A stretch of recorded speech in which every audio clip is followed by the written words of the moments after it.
Hamınıza salam dostlar. Bugün sizlerle beraber 1, 2, 3, 4, 5. 5 tane blind box açarak o zaman gelin başlayalım. Birinci olarak hansını seçək? Məncə Stitch'dən başlayalım. Gördüğünüz gibi Stitch. Secret, ondan sonra bu pizza da olabilir. O zaman canım açar, donat da olabilir. Yani ben bilmem.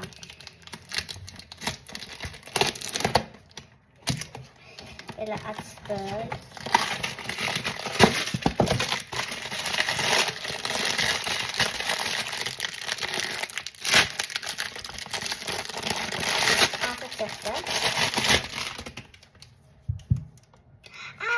Bize göz yumulu çıxıb belə oturan. Bu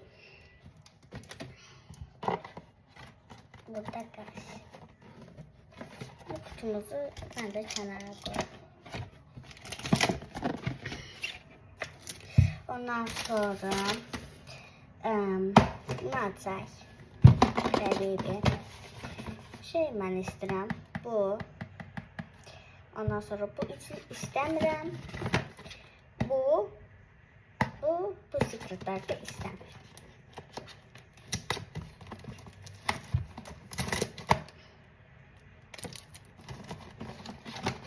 Burada mən demişlər ki, bunun kutusunu, bunun qəsəm paketini qoyma yaddan çıxır. Bizə qəhvəyə getdi. Çok qəşəng. Ve bu kənara qoyaq. Hatta bunu en axırda açacağım.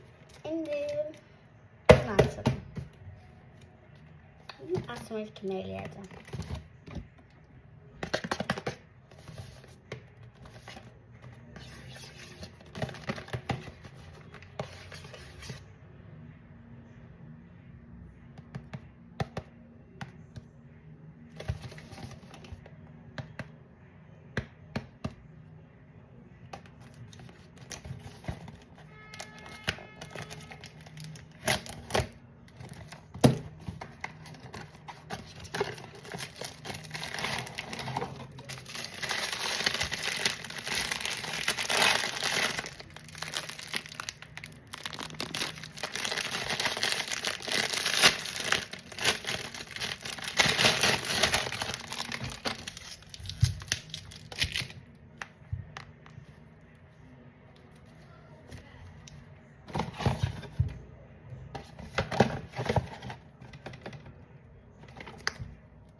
Dostlar, ben deyirsiniz bu hansı renkte?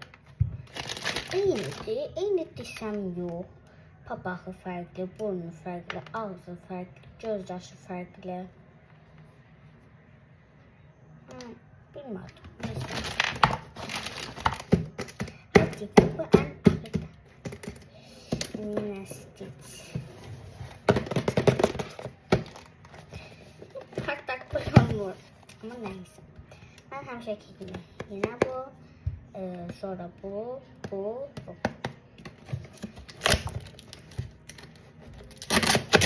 O.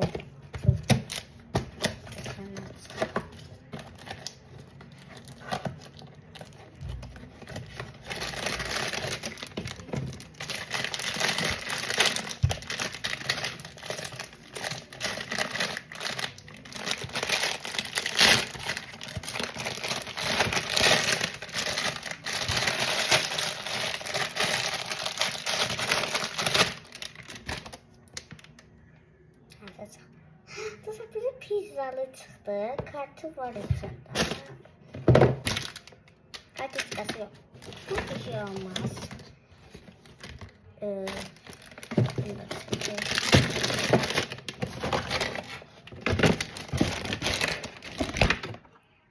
Bir kaldı hacı kutumuz. Pembe istirəm. Sarı istirəm, bunu istirəm, bunu istirəm, bunu istirəm, hamısı. Hacı bu da məncə fərq yoxdur. Hamısı çıxa bilər. Oh, çok güzel.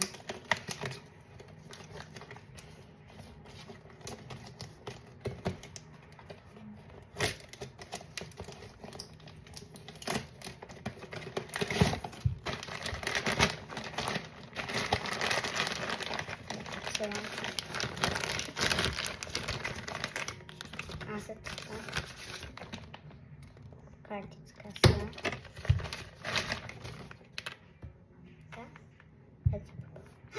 Nasıl bize pembe çıktı?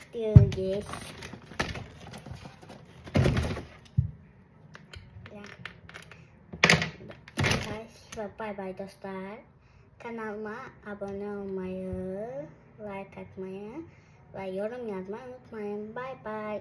Sağ olun, benim kanalımı 70 abone elədiniz. Sizə çox təşəkkür edirəm və bay bay.